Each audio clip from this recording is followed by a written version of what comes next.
Sunday exclusive interview with Senator Bob Casey from Pennsylvania. Thanks for joining us. All right, good to be with you. Thank you. You look at that response, there are some cheering it for what's not there, others pointing out that there's a lot we just don't know. Your view as a senator about where we go from here with North Korea? Well, I think we should at least do three things. I think the president spoke to it, but I was hoping for more of a condemnation. But the first step is to condemn it, and certainly President Abe did, and I'm sure the administration will be more specific about that. Second, that condemnation may have to be amplified by way of a UN Security Council resolution. We could lead that.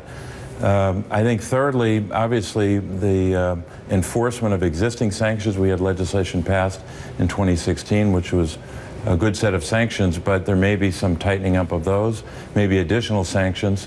For example, there's North Korea is allowed to export coal, and the question is whether or not something like that should be a tightening up. Finally, I think that we have to consider the best ways to put the maximum amount of pressure, appropriately so, on China, because about 80 to 90% of North Korea's trade is with China, so they have some significant leverage. So I hope the administration would get to those steps. Right. I mean, what you're alluding to in part is the limited U.S. role here to use economic sanctions, right, be they carrot or stick, because it's just not a big part of the game. Reading up on this today, I was looking at the Congressional Research Service nonpartisan review, right, of the policy over several administrations. They point out that up till 2000, the U.S. plunked down over $1 billion in carrots, then pulled back right under Bush, sticks. The prevailing view is that nothing has worked very well.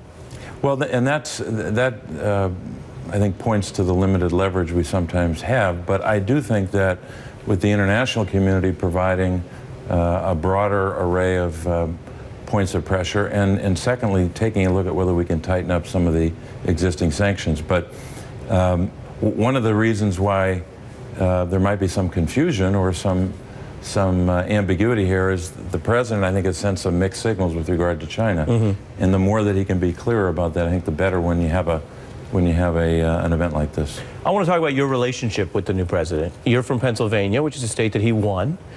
You are generally considered, if I may say so, mild-mannered, sort of classic senator. You're not a fire breather. You're not considered radical in your politics. You could disagree if you want, but we're going to put him on the screen. You've been voting down a bunch of the nominees: Price, Sessions, Tillerson, Pompeo. Why? Well, I think basically what I try to do is take them each one at a time.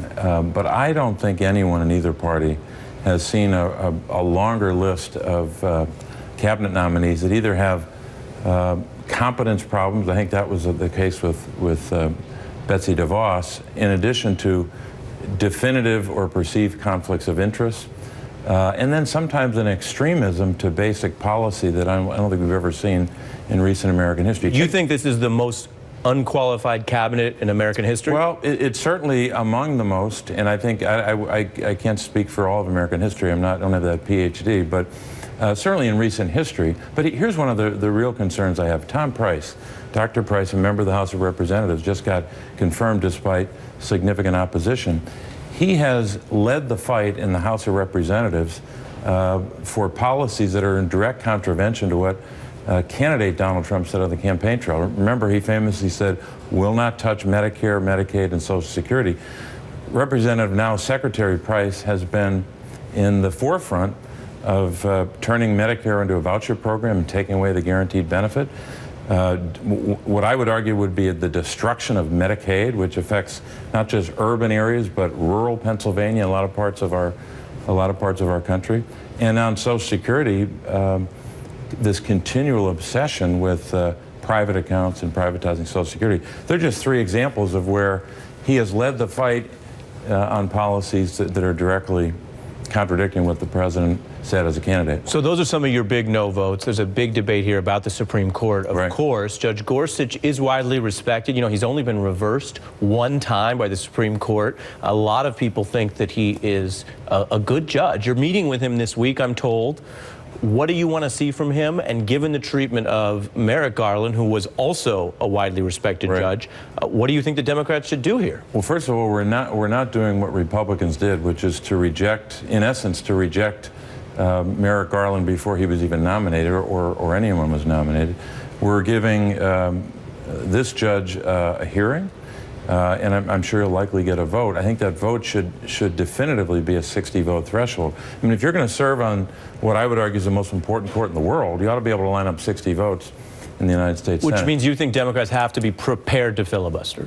Well, it means we have to insist on 60 votes and make sure that he gets as thorough vetting as possible. But that's achieved through a filibuster. Well, in essence, it might be. But what Republicans have wanted to do on cabinet nominations is speed things up. I think on this Supreme Court nomination, we'll be able to give him a thorough vetting and then make a determination. What I'm going to ask him about, though, is his decisions in specific cases, especially those that involve workers, individuals with disabilities, issues like that. I'm going to ask him more about his kind of judicial philosophy and then make a decision. But Ari, I think in this case, we're not simply examining one judge who happens to be the nominee for the Supreme Court. I'm going to also be factoring into my decision the court itself. Right. This is a very corporate court. That's a dramatic understatement.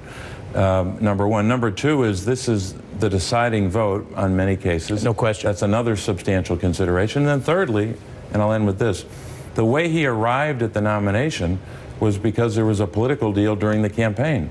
Far-right organizations gave Donald Trump a list and said, that's the list for the Supreme Court, correct? And I think that political deal is a substantial concern. Well, we'll be watching.